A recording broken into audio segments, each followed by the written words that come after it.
Mga sangkay, mukhang tumigil na naman daw po ang digmaan sa Middle East. Ano na naman po kaya ang nangyari? Kasi nakaraan mga sangkay, talagang all out na sila. Wasakan kung wasakan. Ngayon, ang Iran at Amerika ay kumalma daw. So ano nga ba ang naganap mga sangkay? Bakit kalmado ang lahat? Ngayon pa naman mga sangkay, tumataas na naman po yung presyo ng oil. Pag-usapan po natin ito. Anyway, bago tayo magpatuloy sa mga hindi pa po dyan nakakapag-subscribe sa ating YouTube channel, makikita nyo po yung subscribe button sa baba ng video na to. I-click nyo lamang po yung subscribe, i-click ang bell, at i-click nyo po yung all. Sa mga nanonood po sa Facebook, i-follow nyo po yung ating Facebook page. Okay, diretso po tayo. Ito ang balita kasi. Ayon po dito sa report, Iran at Estados Unidos tumigil sa pag-atake para bigyan daan ang diplomasya. So ngayon, wala na naman palang bakbakan. So very good to, kung ganun. So may diplomasya na naman po. Ano na naman po kaya mangyayari dito mga sangkay? Tatlong gabi nang walang inilunsad na mga pag-atake ang Estados Unidos at Iran laban sa isa't isa. So 3 days na pala to. Ayon kay US Ambassador to the United Nations Mike Waltz, nais muling bigyan ni US President Donald Trump ng pagkakataon ang diplomasya. Kahit na nananatiling nakahanda ang hukbo ng Amerika sakaling muling lumala ang sitwasyon. Paulit-ulit na ring iginigiit ni Trump na gustong-gusto na umano ng Iran na makipagkasundo sa Estados Unidos. They want to make a deal so badly. I just don't know if they're worthy of making a deal. I don't know that they're going to honor the deal. That's the problem. Ngunit mariing pinasinungalingan ito ng Iran. Yan ang problema sa kanila mga sangkay. Kasi hindi sila nag-uusap ng mga sinasabi. Kita nyo, sinabi ng Amerika, nagmamakaawa na daw po yung Iran. Gusto na daw po makipag-peace deal. At itigil na yung gera. Tapos sabay dito mga sangkay, babarahin po ng Iran. Ito. درخواست مذاکره از سوی ایران Fabrication lang daw po at media hype. Ang ganong klaseng information. خبرسازی است که طرف‌های مقابل هر از مدت یک بار انجام میدن. ما در عین این که همیشه گفتیم هیچگاه از این مواردی که گفته شده بله میانجی ها ممکن هست پیام هایی رو از طرف آمریکایی به ما منتقل بکنن در مورد تحولات جاری در منطقه، ولی در حال حاضر ما هیچ مذاکره‌ای با طرف آمریکایی.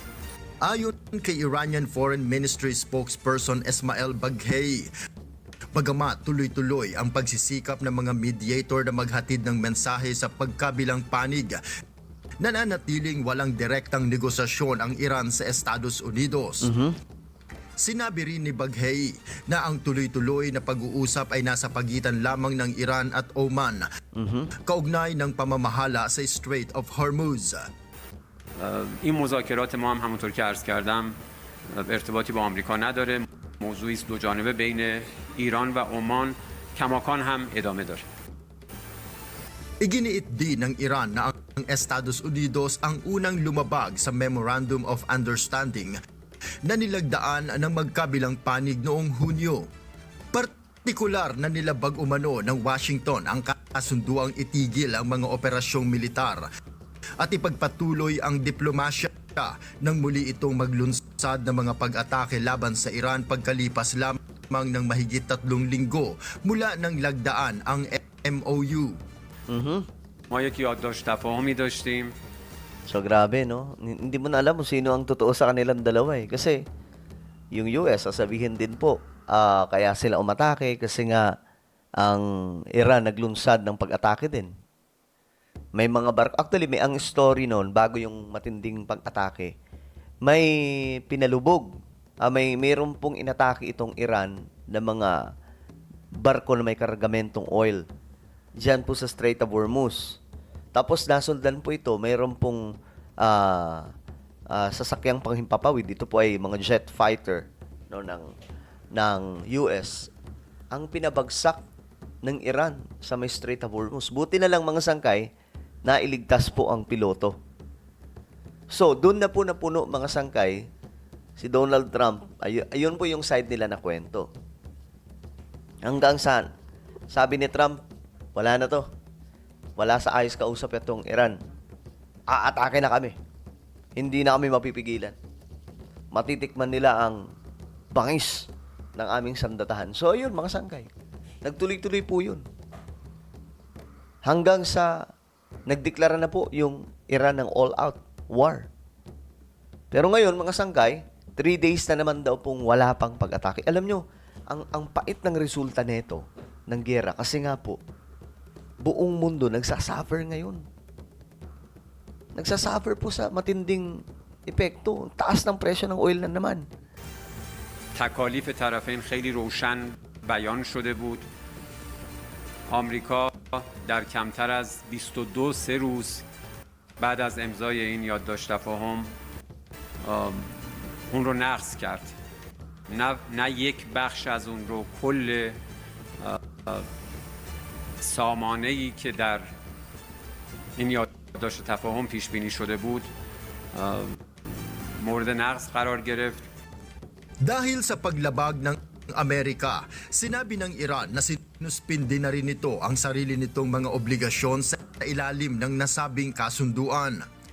Bagamat humupa ang labanan sa mga nakalipas na araw, nilinaw ng Iran na hindi pa ito maituturing na tunay na ceasefire. اون چیزی که وجود داره شما نمیتونید اسمش رو آتش بس بگذارید.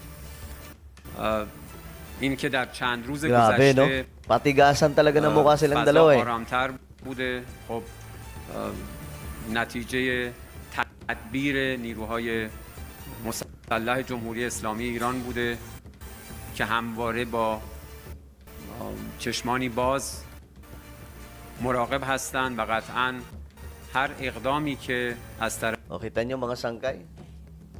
Malala daw yung kanilang gagawin sa Amerika. Sa kahit na anong actions ng US. Ganun po yung pangil mga sangkay nitong Iran, no? Na hindi po sila natatakot. Kaya umaabot sa punto na napupuno po si Trump eh. Bumabanat din po talaga eh. Kita nyo, sabi ni Trump, ayoko na sa peace talks na yan. Gera na lang. طرف آمریکا صورت بگیره حتما با پاسخ متقابل و قاطع ما مواجه خواهد شد، کما اینکه در این Babala ng Iran, nananatiling nakaalerto ang kanilang sandatahang lakas at agad silang gaganti kung muling magsasagawa ng pag-atake ang Estados Unidos. Samantala, dahil sa pansamantalang paghupa ng sagupaan sa pagitan ng dalawang bansa, muling bumaba ang presyo ng langis sa pandaigdigang pamilihan. Ayun, yun ang good news mga sangkay. Umaasa naman ang mga namumuhunan na magpapatuloy ang diplomasya at hindi na muling lalala ang tensyon. Okay, sana magtuloy-tuloy na mga sangkay kasi ngayon nga ramdam na naman eh. Ngayong araw mga sangkay, tumaas na naman ang presyo ng oil. Ang sakit na naman nito sa bulsa dahil po sa gera na yan. Well, ano po ang inyong opinion? Comment down below. Huwag niyo pong kalilimutan na i-subscribe yung ating YouTube channel. Mag-iingat pong lahat. God bless everyone.